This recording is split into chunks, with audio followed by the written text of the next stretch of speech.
Hello and welcome everyone, and thank you for joining us today for the 10th edition of our Commodity in Focus webinar series, where we will be discussing the outlook for soft commodities. My name is Hemant Bansal, and I'll be your host for today's webinar. A quick introduction about me. I'm based in India and currently heading the Commodities Intelligence Solution at the Smart Cube. I've been in the commodity space for more than 13 years now, and my responsibilities include, working with a diverse set of clients to understand their requirements, with respect to commodities intelligence, inflation management, risk management, and translate them into, actionable solutions, to meet their requirements. So joining me today are our valued panelists, Nidhi Jain and Kanica Goel. Both of them are, closely tracking all developments happening around soft commodities, such as cocoa, coffee, sugar, and will bring a wealth of knowledge and expertise to the discussion today. They will share their analysis on how they expect these commodities to trend, both in the short term and in the long term. So from an agenda standpoint, we'll start by, examining the overall soft commodities market. Our experts will explore the latest developments and future trends for a range of key commodities, including cocoa, sugar, orange juice, coffee.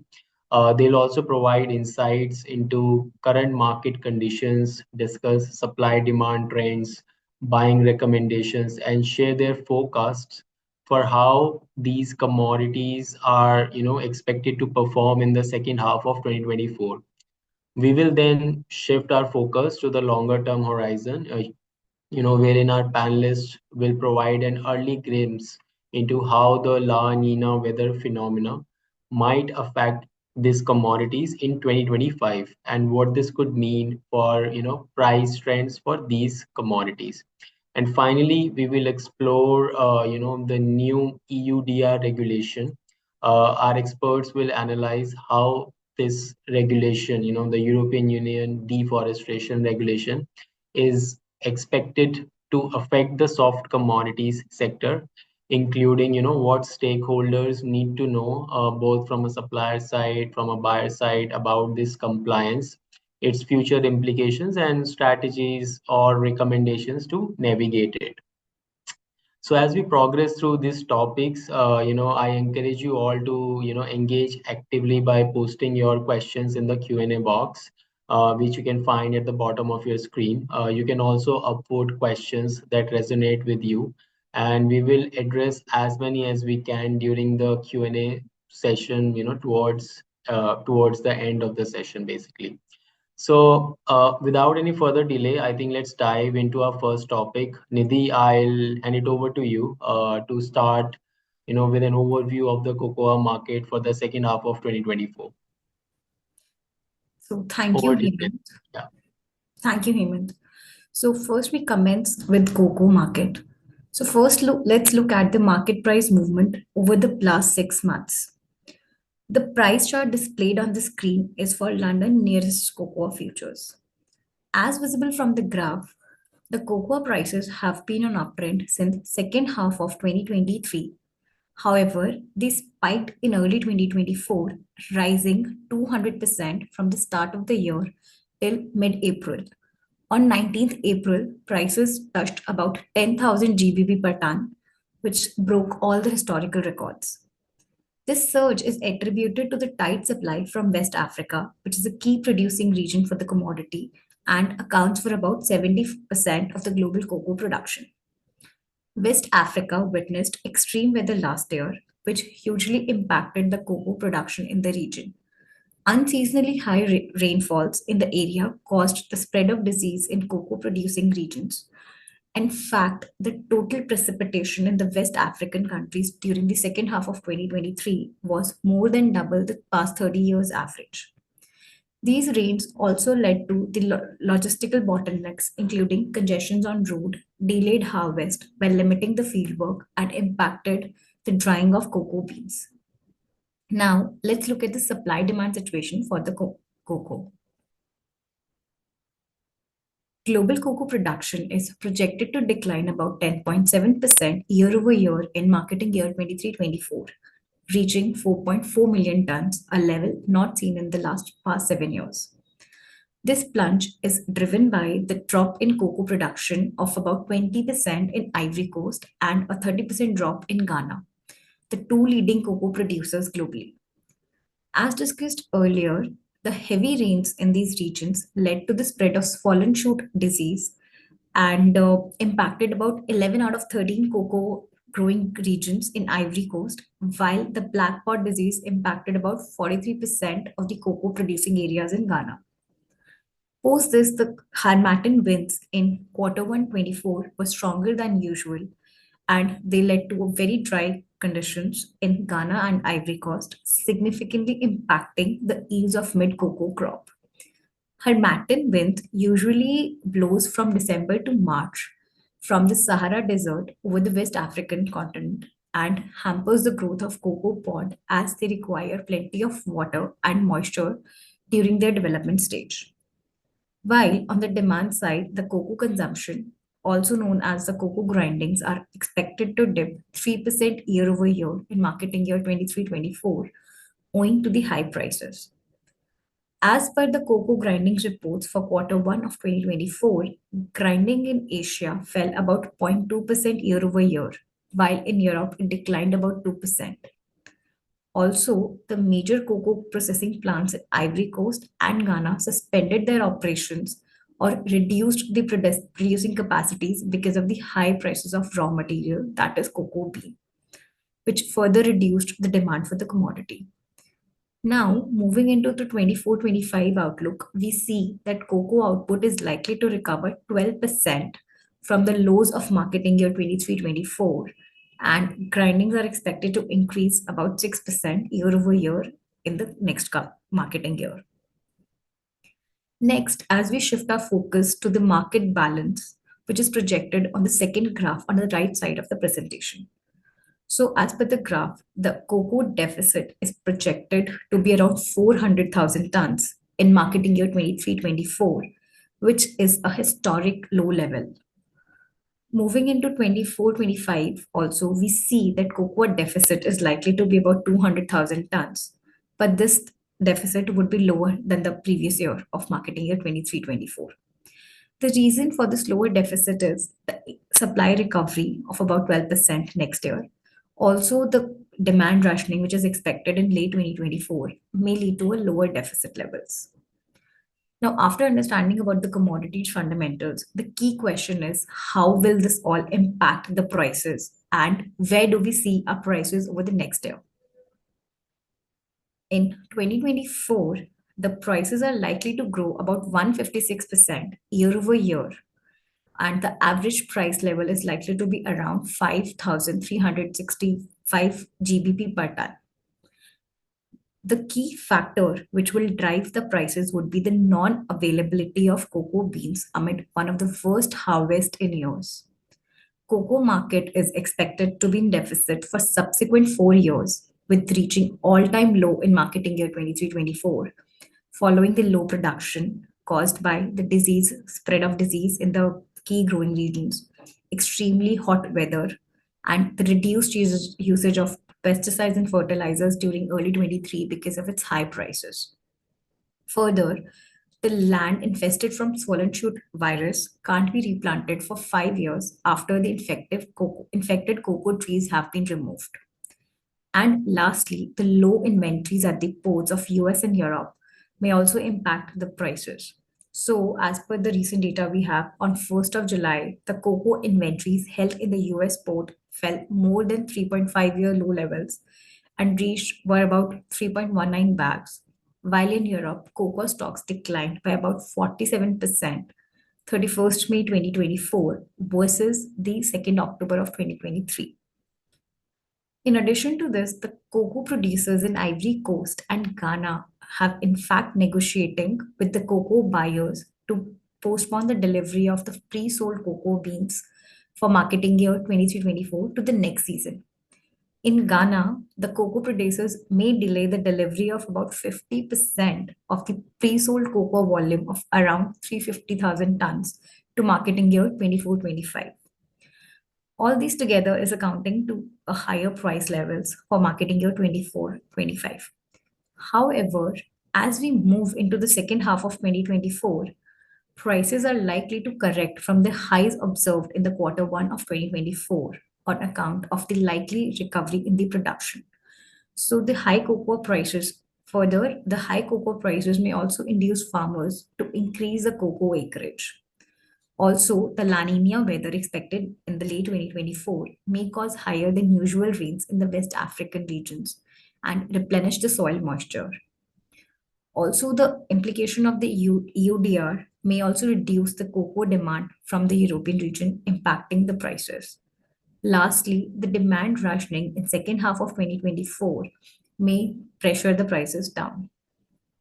After looking at the price outlook, the key takeaway from the discussion is that prices are likely to remain elevated in 2024 and they may bottom out in mid 2025. So the procurement managers are advised to buy on the price dips till mid of 2025, post which prices may stabilize amid expected improvement in supply situation, and that could be provide a covering for the next year. Now, let's next move to another key ingredients in chocolates and cakes, that is sugar.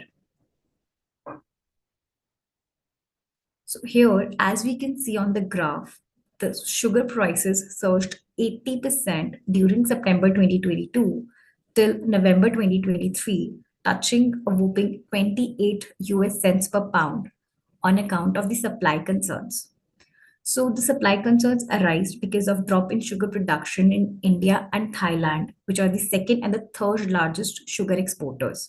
In India, the output declined about 8%, while in Thailand, it dropped about 20% year over year in marketing year 23-24 due to the El Nino induced drought conditions in the regions. Further, the ban on sugar exports for marketing year 23-24 by India, lower than anticipated output in the Europe, China, Mexico, and delayed sugarcane crushings in Brazil led to this price uptick. However, the price surge, the prices of sugar dropped 30% since December 2023 on account of better than expected supplies from India and Thailand. So India in June 2023 restricted the diversion of sugarcane towards the ethanol production, while the beneficial rainfalls during September and October of 23 in Thailand led to the improvement in sugarcane yields. Also, the early start of crushing season in Brazil led to the decline in prices. So, about 40 sugarcane mills started crushing in the first half of April of 2024 versus 23 mills last year. This increase in the crushing, earlier start of the crushing was supported by the greater availability of sugarcane from the previous season and the presence of dry weather conditions in the country, leading to early crushings. Now, in the following two slides, we will look at the demand supply situation. So first, we will start with the production prospects in the key sugar producing and exporting nations, which is Brazil, India, and Thailand. Starting with Brazil, the sugar production in the country is expected to increase about 1.3% in the upcoming marketing year, that is marketing year 24 and 25, reaching about 46 million tons. This rise would be driven by more sugarcane being allotted towards sugar than ethanol production.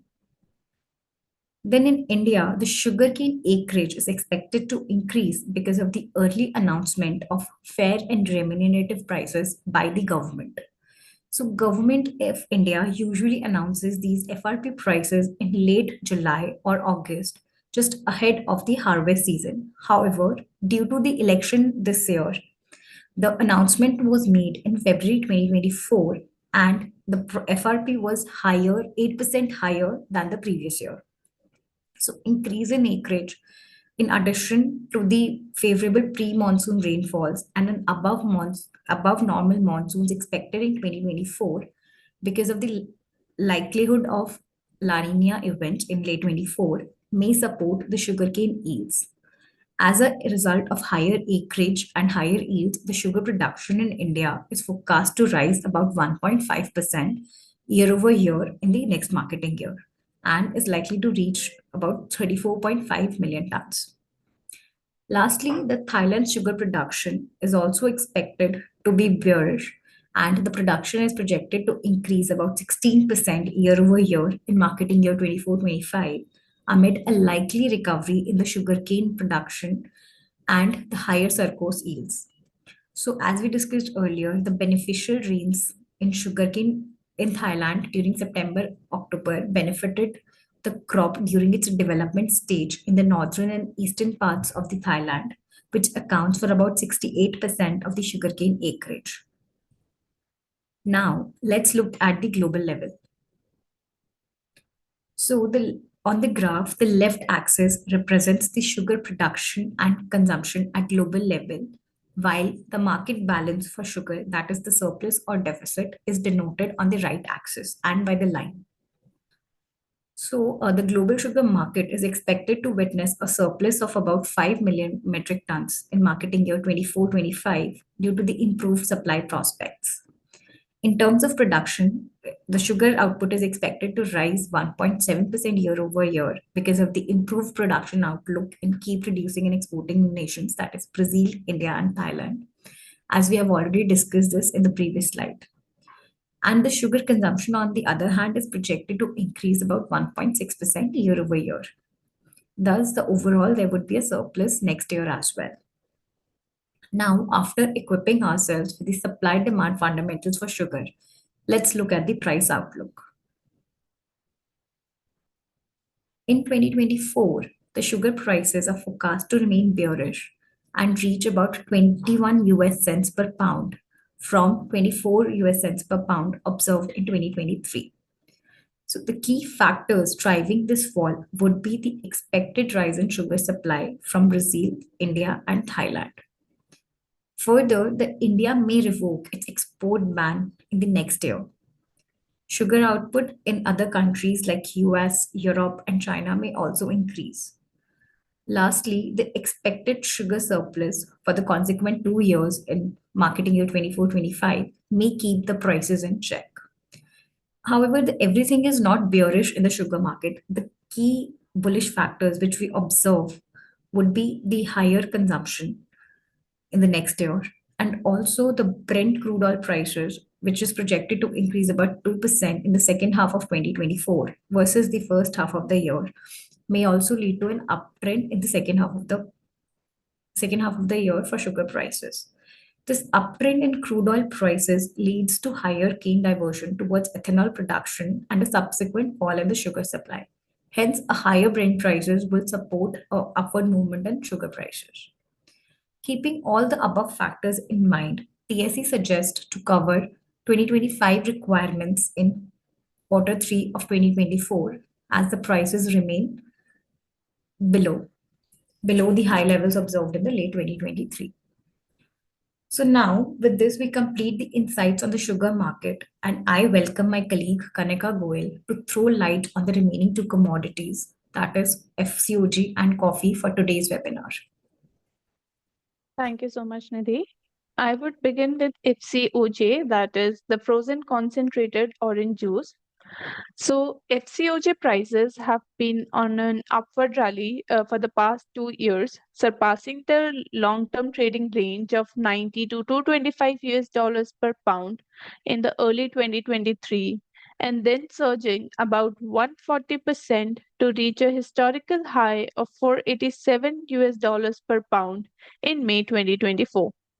Drought, disease pressure, and hurricanes could all be cited for the volatility in orange juice prices. Climatic adversities led supply shortage in Brazil and Florida, which together account for about 85% of the global orange juice production, is plaguing the fresh orange and FCOJ market alike. So, Brazil experienced a terrible drought in the summer of 2023 and more recently catastrophic floods. So, rainfall from July 2023 to March 2024 was about 24% lower than the previous year, resulting in a 2.2% year-over-year reduction in Brazilian orange production during marketing year 23-24, which ended in June this year. While in the US, Florida's orange production fell about 62% on an annual basis in the marketing year 23-24 after Hurricane Ian battered a crop that was already struggling. In addition, citrus greening disease has compounded supply issues in both the countries. So, citrus greening disease, also known as HLB, is a bacterial infection of citrus plants with no cure found yet. And once infected, most trees die within a few years. So, as a result of this devastating greening disease that has been negatively impacting tree health, Brazil produced only 1.8 40 kg boxes per tree in marketing year 23-24, compared with 2.12 boxes per tree in marketing year 2011 and 12, which represents a 15% fall. While in Florida, the yield plunged about 82%, dropping from 2.3 boxes per tree in marketing year 2011-12 to a mere zero point 0.4 boxes in marketing year 23-24. And currently, about 38% of trees in Brazil are affected with this disease, whereas in Florida, citrus trees that have been growing for over 15 years have nearly perished. The supply distress can easily be seen in the next slide. The graph on the left depicts that the disease, along with severe heat waves and drought that occurred during the pivotal phases of flowering and early fruit formation, has put Brazil on track to register one of its worst orange harvests in 36 years. The production in the world's largest orange producing country is projected to plunge 24.3% year over year in marketing year 24-25. Also, expectation of below average quality of fruit, as farmers are likely to harvest the crop earlier to mitigate the fruit loss, would add to the lower orange juice supply. And because of these ongoing supply issues, the global market balance of orange juice has been running below its past 5-year average level for the last 2 marketing years. And in the past,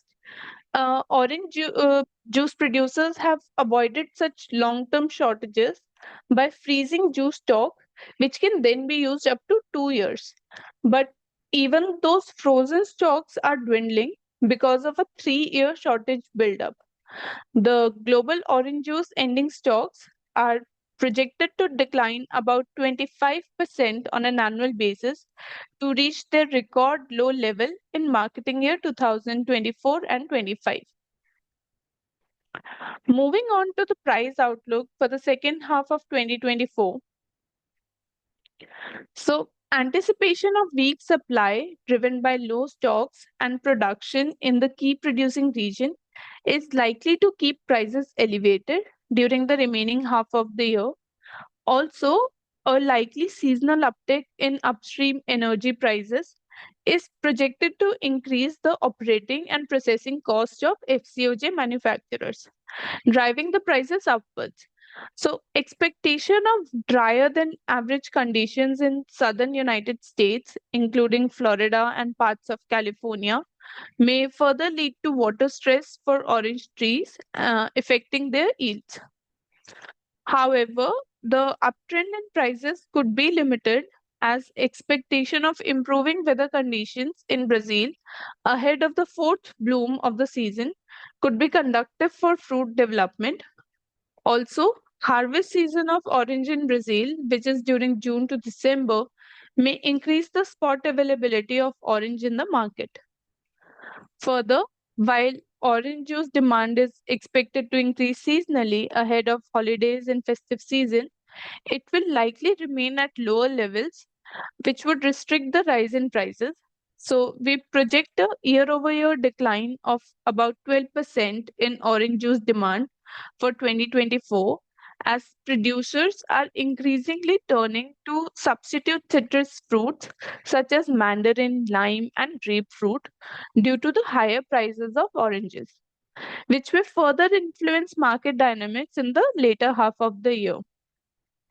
And since we foresee the distress in the orange juice market to continue for some time, our suggestion for the buyers would be to consider entering into long term contracts now. Moving ahead to the next and last commodity for the day, coffee.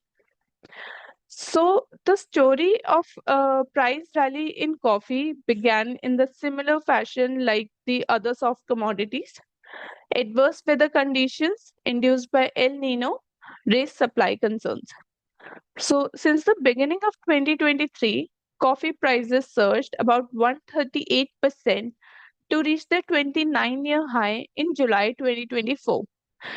Deficit in the coffee market brought in by unfavorable weather conditions, especially in Brazil and Vietnam, the two leading coffee producing countries in the world, accounting for about 56% of the global production and about half of the global exports, were the main drivers of this exorbitant price rise. The lagged impact of 2021 frost in Brazil and El Nino weather pattern in 2023, which brought heavy rainfall in Latin and droughts in Asia, damaged coffee crops and caused this sharp rise in prices. And then in 2024, the weather that Brazil faced in the first half of the year could only be called erratic. So in March, Brazil's Minas Gerais region, accounting for about 30% of the country's Arabica crop, received 235% higher rainfall than the historical average during the period, while in April, the region received no rainfall at all and the conditions were dry in May as well. The situation looks even severe for Robusta coffee as persistent dryness in Vietnam, the world's largest producer of Robusta coffee beans, has caused irreversible damage to the coffee blossoms, which may result in about 20% year over year drop in coffee production in the country during marketing year 23-24, leading to the smallest crop in 4 years. In addition, lower fertilizer use and the expansion of durian trees at the expense of coffee acreage have also weighed on coffee production in Vietnam, leading to smaller supplies from the country. So, during the first half of 2024, coffee exports from Vietnam were at 902 million tons, which represents a drop of about 11% on an annual basis. And for the marketing year 2023-24 as a whole, exports from the country are projected to decline about 20%. So, in the next slide, we can see that these weather adversities came at a time when the global inventories were low, driven by weaker supplies and an uprise of a new middle class coffee drinking population in Asia. So in 2023, Asian countries consumed about 15% more coffee than what they did in 2018, and this is the largest jump for any region. Secondly, exponential growth in the use of coffee as a substitute for cocoa because of a sharp rise in its prices weighed on coffee inventories. So, for context, on 21st February, Robusta coffee inventories fell to a record low of 1900 lots, while Arabica coffee inventories fall to a 24-year low of 224,000 bags on 30th November 2023. On the graph, we can clearly see that the global stock to use ratio is foreseen to remain below the past 5-year average for the third year in marketing year 24-25. Now, this is majorly driven by record low stocks of Robusta coffee in Southern Asia, while the outlook looks better for Arabica coffee. So, higher acreage of coffee in Brazil is being looked as a saving grace for coffee market as projection of higher output of Arabica coffee from Brazil, which is likely to rise about 7.3% on an annual basis, and a 2.3% year-over-year jump in the total coffee ending stocks in the country during marketing year 24-25 is anticipated to bring the global coffee market in surplus after about 3 years, as a projected negative balance of 4.6 million bags in the global Robusta coffee market, which would also make it the fourth year of deficit for Robusta coffee beans, is likely to be offset by about 7 million bags surplus in Arabica market, making the total coffee balance in the world a positive of 2.5 million bags.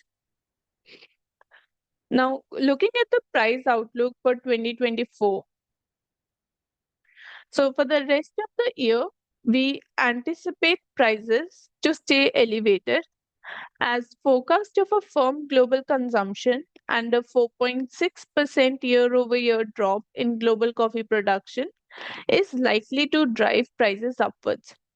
Other factors which will continue to exert upwards pressure on prices would be firstly weak stocks, and then international trade routes disruptions due to the Red Sea crisis, which majorly impact routes between East Asia to Europe, and also port congestions in Brazil, along with higher cost of fertilizers, labor, and energy, would work to keep prices firm in 2024. However, projection of improved weather condition in Brazil and Colombia are forecast to bring stability in the market during 2025. Hence, our recommendation for the buyers would be to wait till mid 2025 to enter into any long-term contracts. And with this, we end our projections for soft commodities in 2024. And now I would like Nidhi to give us the first glimpse of the events that should be meticulously monitored during 2025.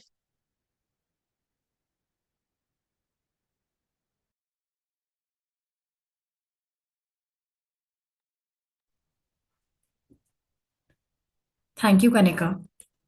So, in the next sections, we will talk about the two most important factors shaping up the price outlook for 2025. The first factor is La Nina weather. La Nina is one of the three phases of El Nino southern escalations, that is ENSO, which is the periodic fluctuations in sea surface temperature across the central and eastern tropical Pacific Ocean. These fluctuation influences the temperature and precipitations across the globe. So the graph on the screen shows the probability of weak and moderate La Nina weather as per the National Oceanic Atmospheric Agency, that is NOAA. So as per the graph, there is 80% chances of La Nina forming during October 2024 to February 2025, with peaking during November-December of 2024. So the table on the right shows the impact of La Nina on the production in key producing regions of the four commodities which are the focus of the day. Starting with sugar, Brazil may see a lower rains during the La Nina phase because of the La Nina impact, and it may negatively impact the yields. While India and Thailand may witness a higher than seasonal rainfalls, replenishing the soil moisture and aiding the yield growth. So overall, we expect sugar 11 prices to range between 21 to 23 US cents per pound, which is in line with the last, which is marginally higher than the 2024 levels of 21 US cents per pound. Now, looking at the cocoa production would also be positively impacted as West African nations, Ivory Coast and Ghana, may receive ample moisture during the La Nina phase. The prices for cocoa are expected to range between 5,200 to 5,575 GBP per tons in 2025, which would be a sharp correction from the 2024 levels. Now, moving on to oranges. the production outlook looks grim and may decline in Brazil and the US, owing to lower than seasonal rains associated with La Nina weather. La Nina typically brings in drier than normal average conditions in the southern states, including Florida and parts of California, as well as in Brazil, where reduced precipitation can lead to water stress for orange trees, affecting their growth, fruit development, and overall health. The prices may also remain elevated in 2025 versus 2024 and may trade between the range of 475 to 565 USD per pound. Now, talking about coffee, the impact of La Nina is a bit complex here because of the timings of the La Nina weather occurrence and the growth stage of coffee. So in Brazil, the coffee was sown in June, which is a month earlier than the regular sowing period due to the favorable weather conditions in the country. And by the end of July, we expect the plantings to be completed in the region. Now, since the La Nina is expected to come by late August or in September, the crop will have an opportunity to escape the weather anomalies during the initial phases of growth, which ideally is a critical growth phase for the coffee crop. While in Vietnam, even though La Nina will bring in excessive rains than usual, but it would not be sufficient to replenish the soil moisture and the deficit created by the drought last year, which was the worst drought in past 100 years. Also, the coffee is primarily sown during quarter 4 in Vietnam, which is likely to coincide with the La Nina period, and this may potentially delay the flowering and fruit maturation and possibly the reducing the yields. So, as a result, we expect coffee prices to trade between 3,395 to 3,740 USD per ton in 2025, which is lower than 3,970 USD per ton, an average which is likely to achieve in 2024. Now, the second key factor to influence the 2025 price outlook is EUDR, that is European Union Deforestation Regulation. It is a hot topic in agricultural domain and can have a significant impact on the global trade of certain commodities. In this section, along with understanding the regulation, we will also analyze its impact on the prices. First, let's quickly go through the basics of EUDR. So, the EUDR was introduced in June 2023 and it was aimed to ensure that products traded and consumed in the Europe are deforestation free, produced in accordance with the relevant legislations of the country in which it is produced, and also covered in the due diligence statement. The big companies were given an 18-month transition period and policy would be implemented from 30th December 2024, while the transition period for the smaller companies or the micro businesses was of 24 months and the regulation there would be implemented from 30th June 2025. Now, the commodities covered in the regulation are cocoa, coffee, soybean, beef, palm oil, wood, and rubber. In order to abide by the laws, companies have to submit a due diligence statement which will establish that there is a negligible risk of deforestation occurred in its supply chain since December 2022. It will include the product traceability, that is, commodity must be traceable throughout the supply chain to its GPS coordinates. Importers also have to do a risk assessment and plan mitigation measures to address these risks. And lastly, a public reporting would be mandatory. The reason the UDR is gaining more traction as compared with the other environmental laws is high cost of non-compliance. So, if even if the small percentage of the shipment is associated with the deforestation or it is not produced in accordance with the local land rights, then the entire shipment could be confiscated. Additionally, there could be a fine up to 4% of European annual turnover of the company. There could be a further impact by that there could be a temporary exclusion from the public procurement And lastly, in case of a serious infringement, the prohibition from dealing in the Europe can happen. So now, after understanding the basics of EUDR, let's understand how it will impact the buyers in the Europe and the other parts of the world. So in our analysis, we have focused on two key commodities, that is cocoa and coffee, as these are the most impacted commodities by the regulation due to their high share in European imports.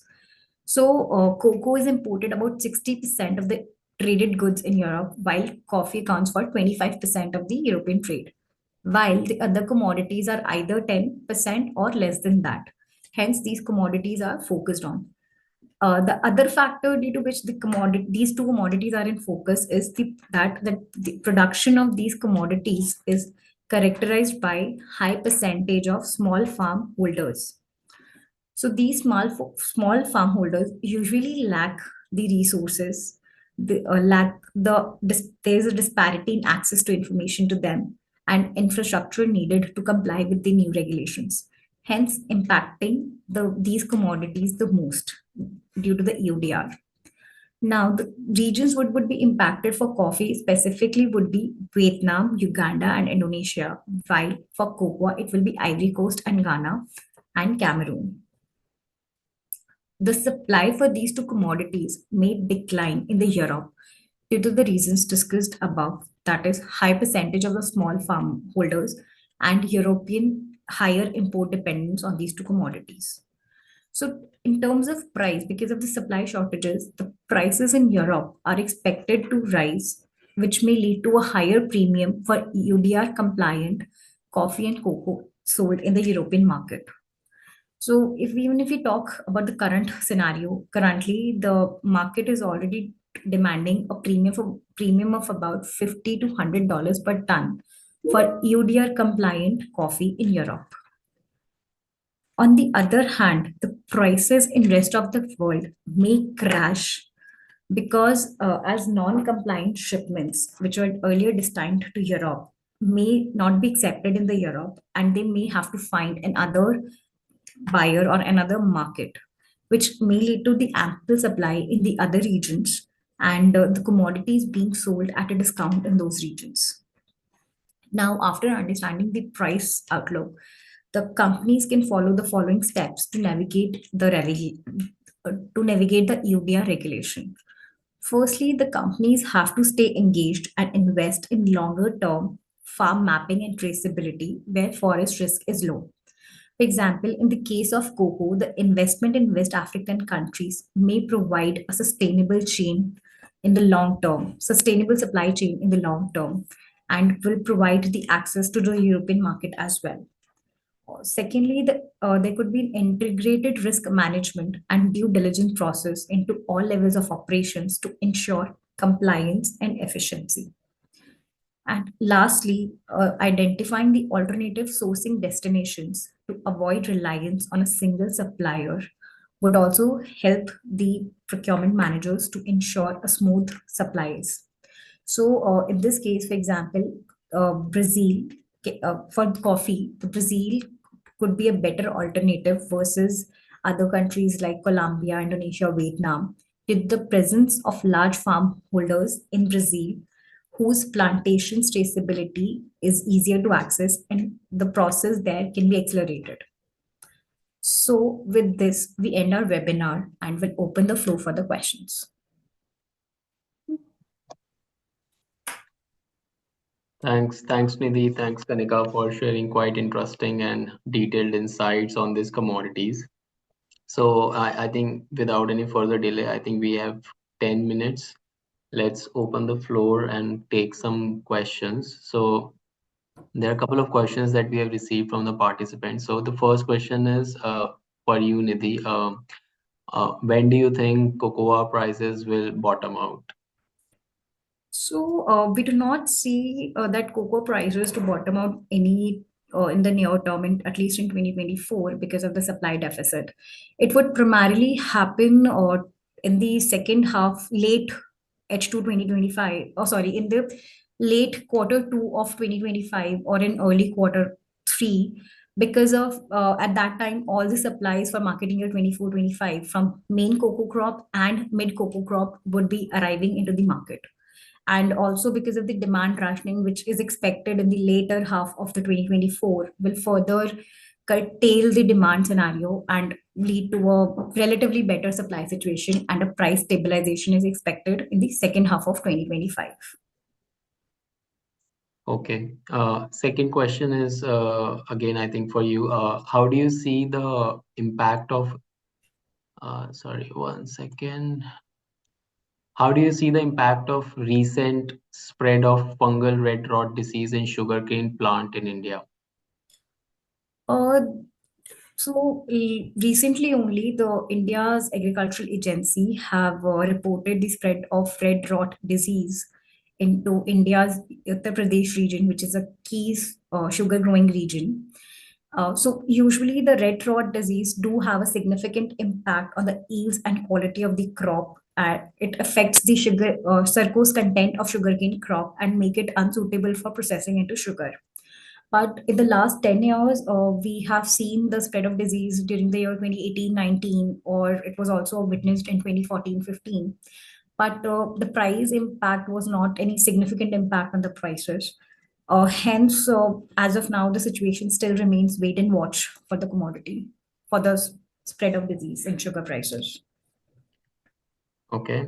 The next one is for you, Kanika, and basically this question is from Beza. What's the 2025 price forecast for orange juice? So, we see that the supply constraints that we are seeing currently in the orange market would only elevate going forward because of La Nina approaching, and hence we project prices to rise. And currently, we are giving prices, the average price in 2024 could be around 410 US dollars per pound, whereas in 2025 the prices can range anywhere between 475 to 565 dollars per pound. Okay. Another question related to orange juice. We are seeing that, to adapt to the soaring prices of orange juice, manufacturers and blenders are shifting to alternative fruit juices. Would this fall in demand not likely to drive orange juice prices down in the near future? So, yes, a drop in demand would be bearish for the prices, but however, we don't see any significant drop in the prices during 2024 and 2025, as the supply issues are more severe than a projected shift in demand. So, orange juice has always been a staple breakfast choice, and historically, also, we have observed that people have paid a premium for it in years of low supply. And because of which, it is difficult to replace orange juice completely with other citrus juices blends. So, hence, a reduced demand may only restrict the rise in prices, but is not likely to change the price direction. Okay. The next one is related to coffee, but before I take this one, I encourage all the participants. We have 7 minutes left, so please keep on posting your questions. If you have any more questions for us. So, Kanika, the next question is, if the weather was conducive for coffee harvest in Brazil during June, and prices also moved down in the period, then what caused a steep increase or steep rally in prices during July? Okay, so Hemant, actually, there were two reasons for this steep rise in prices, which happened in July. So, firstly, in the first week of July, Brazil received lower rainfall, and it only received about 24% of the average rainfall it has historically received during the week. However, the situation became better in the next week when the rainfall was ample. But due to the new supply concern and because of the arising weather anomaly, farmers in Brazil started hoarding beans in anticipation of higher prices in future, which caused a supply strain in the spot market. And also, continued supply concerns from Robusta coffee from Vietnam, along with La Nina approaching, has caused this recent jump in prices. Great. Okay. Uh, the next two questions are related to EUDR, and I think it's for you, Nidhi. Could the EUDR set a precedent for other regions or countries to adopt similar regulations? Yes, it can set a precedent for other regions. In the UK, the UDR equivalent regulation is there, that is Forest Risk Commodity Regulation, which is in actually a UK's version of UDR. It also prohibits the use of illegally produced forest risk commodities. However, the law has not been implemented yet, and there is a possibility that UK government will take lessons from the EUDR, which is being implemented by Europe in the next year. So yeah, so there is a possibility that it could set a precedent for other regions as well. Okay. The next one is, will EUDR be implemented from 30th December 2024? Uh, so to answer this, the companies are trying to integrate the systems and develop systems to monitor the agricultural produce being deforestation free and abiding by the land rights and the other laws of the land where the commodity is produced. But yes, so there is a possibility that UDR can be postponed. So recently, only the members of International Coffee Partners, which is an eight processors in Germany, have asked the European Parliament to delay its implementation of the deadline of UDR because of these difficulties in harmonizing the technical monitoring solutions across all levels, lack of understanding of the regulation properly, and because of the financial impact which is expected on the companies. So, yeah, there's a possibility for the regulation to be delayed by 6 months to a year, possibly. Okay. Okay, I think we have two more questions. One, Nidhi, have we incorporated the likely impact of an active hurricane season in the North America in the price forecast for second half of 2024?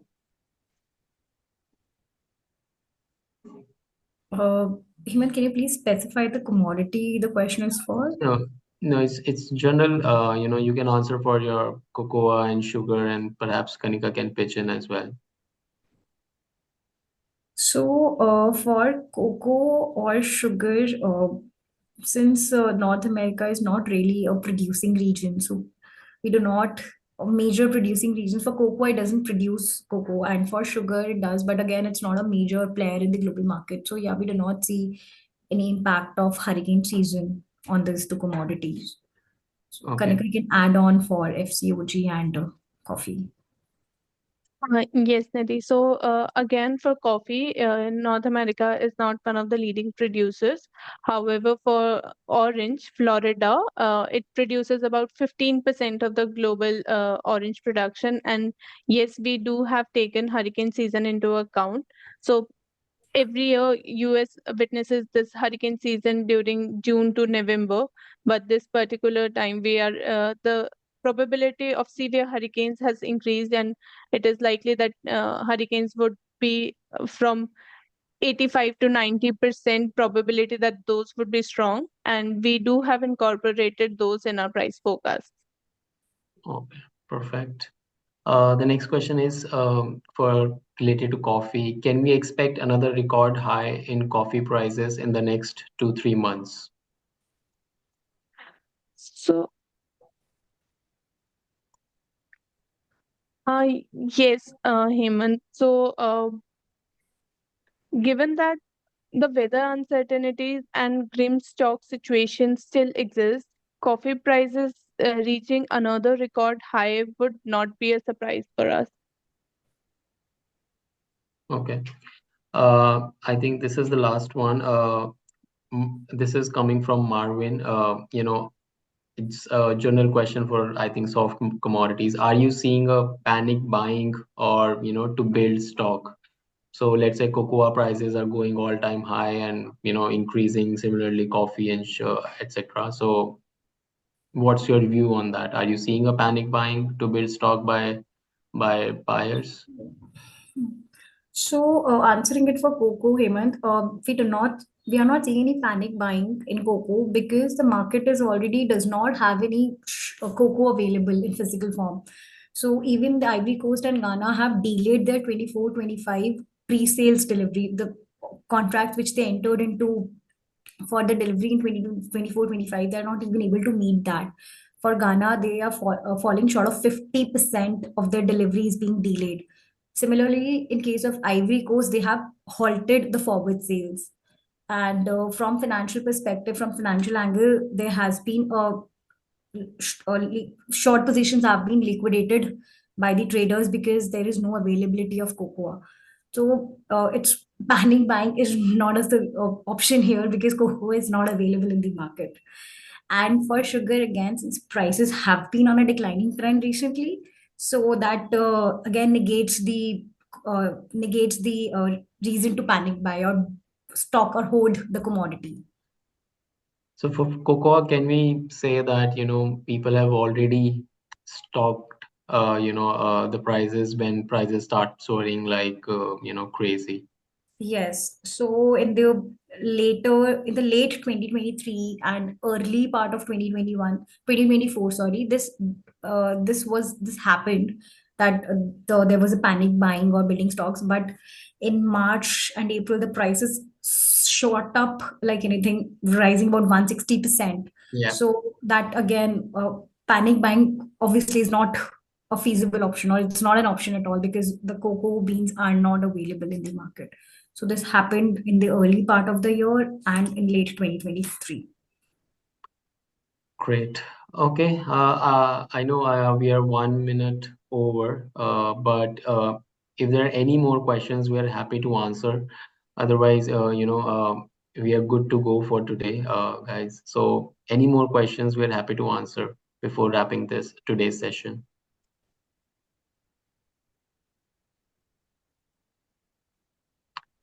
Okay, there are no more questions. So, thank you all once again for joining in today's session and wish you a great day ahead. Thank you so much.